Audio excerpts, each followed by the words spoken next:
একজন সেনা দেশ ছেড়েছিল কোনো যুদ্ধ জিততে নয়, অন্য একটি দেশের মানুষের শান্তি ফিরিয়ে দিতে। কিন্তু যখন তিনি শহীদ হয়ে ফিরলেন, ফিরল না তার হাসি, ফিরল না তার স্বপ্ন, ফিরেনি তার অসমাপ্ত কথাগুলো। প্রশ্ন হলো, যে পরিবারটি প্রতিদিন তার অপেক্ষা করত, তারা কি শুধু লাল সবুজে মোড়ানো একটি কফিন পেল? না, এরপর এমন কিছু সিদ্ধান্ত নেওয়া হয় যা একজন শহীদের স্ত্রীর জীবন, সন্তানের ভবিষ্যৎ আর বৃদ্ধ বাবা মার নির্ভরতা সবকিছু বদলে দেয়। শান্তিরক্ষা মিশনে শহীদ হওয়া একজন সেনা পরিবার আসলে কি পায়, আর কি কষ্ট আজীবন লুকিয়ে থাকে? এই ভিডিও শেষ পর্যন্ত না দেখলে আপনি কোনো কিছুই বুঝবেন না। তো চলো ভিডিও শুরু করি। ভিডিও শুরু করার আগে একটি কথা না বললেই নয়, যারা যারা আমার চ্যানেল নতুন দর্শক, অবশ্যই চ্যানেলটিকে সাবস্ক্রাইব করে পাশে থাকা বেল আইকনটিকে অলে সেট করে রাখবা। শান্তিরক্ষা মিশনের নাম শুনলেই অনেকের চোখে ভেসে ওঠে বিদেশের মাটি, জাতিসংঘের নীল হেলমেট, ভালো বেতন আর সম্মানের জীবন। কিন্তু এই ছবিটির আরেকটি দিক আছে, যেটা খুব কম মানুষ দেখতে পায়। এই মিশন আসলে এমন এক দায়িত্ব যেখানে প্রতিদিন শুরু হয় অনিশ্চয়তা দিয়ে এবং প্রতিটি রাত শেষ হয় এই প্রশ্নে, আগামী সকালটা দেখা হবে তো?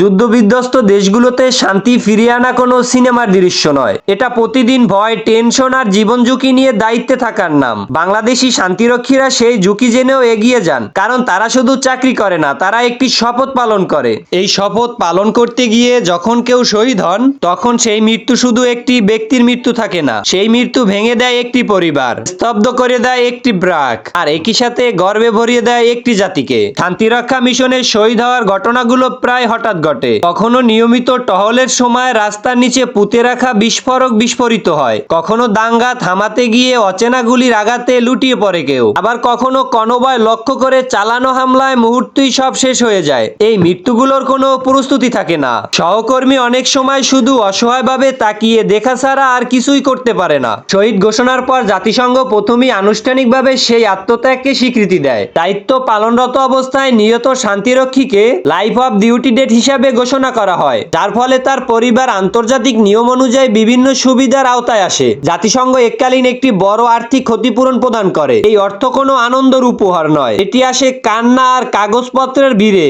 অনেক শহীদদের স্ত্রী বলেন, এই টাকা হাতে পাওয়ার মুহূর্তটা ছিল সবচেয়ে ভারী, কারণ মনে হচ্ছিল এই অর্থ যেন স্বামীর শেষ বিদায়ের লিখিত প্রমাণ। এই এককালীন ক্ষতিপূরণের পাশাপাশি জাতিসংঘ শহীদ পরিবারদের জন্য নিয়মিত নির্ভরযোগ্য ভাতার ব্যবস্থাও করে। স্ত্রী, সন্তান এবং নির্ভরশীল বাবা মার নির্দিষ্ট সময় পর্যন্ত এই ভাতা পেয়ে থাকেন, যাতে পরিবারটি হঠাৎ করে চরম আর্থিক সংকটে না পড়ে। সবচেয়ে স্পর্শকাতর বিষয় হলো শহীদ শান্তিরক্ষীদের সন্তানদের ভবিষ্যৎ। অনেক শিশু যার বাবাকে ঠিকভাবে চিনেই ওঠেনি, তারা ভালো স্কুলে পড়ার সুযোগ পায়, কলেজ বিশ্ববিদ্যালয়ে যায়, এমনকি কেউ কেউ উচ্চশিক্ষার জন্য বিদেশেও পাড়ি জমায়। তাদের পরিবারের সাথে যুক্ত থাকে এক অদ্ভুত গর্ব, তারা একজন শহীদ শান্তিরক্ষীর সন্তান। জাতিসংঘের পাশাপাশি বাংলাদেশের সরকারও শহীদ পরিবারদের পাশে দাঁড়ান। শহীদ সদস্যদের মরদেহ যখন দেশে ফিরে আসে, তখন তাকে রাষ্ট্রীয় মর্যাদায় শেষ বিদায় জানানো হয়। জাতীয় পতাকায় মোড়ানো কফিন, গার্ড অফ অনার, সামরিক ব্যান্ডের করুণ সুর আর সহকর্মীদের চোখে জল। এই দৃশ্য শুধু একটি পরিবার নয়, পুরো জাতির হৃদয়ে দাগ কেটে যায়। এরপর সরকারিভাবে এককালীন আর্থিক অনুদান, পেনশন, মাসিক ভাতা এবং বিভিন্ন কল্যাণ তহবিলের সুবিধা দেওয়া হয়। শহীদ পরিবারদের জন্য বিনামূল্যে চিকিৎসা, সন্তানদের শিক্ষা, কোটা এবং প্রয়োজনে আবাসনের ব্যবস্থাও রাখা হয়, যেন তারা অন্তত মৌলিক নিরাপত্তার ভিতরে থাকতে পারে। অনেক শহীদ সদস্যকে মৃত্যুর পরও মরণোত্তর পদোন্নতি দেওয়া হয়, তার নাম বাহিনীর ইতিহাসে সংরক্ষিত থাকে, স্মৃতিস্তরে খোদাই করা হয়, জাতীয় দিবসগুলোতে শ্রদ্ধাভরে উচ্চারিত হয়। এই সম্মানগুলো শুধু কোনো আনুষ্ঠানিকতার অংশ নয়, এগুলো একটি জাতির কৃতজ্ঞতার প্রকাশ, যা প্রজন্মের পর প্রজন্ম মনে রাখে। এই সব সুবিধা ও সম্মানের আড়ালে লুকিয়ে থাকে কিছু নিবিড় গল্প।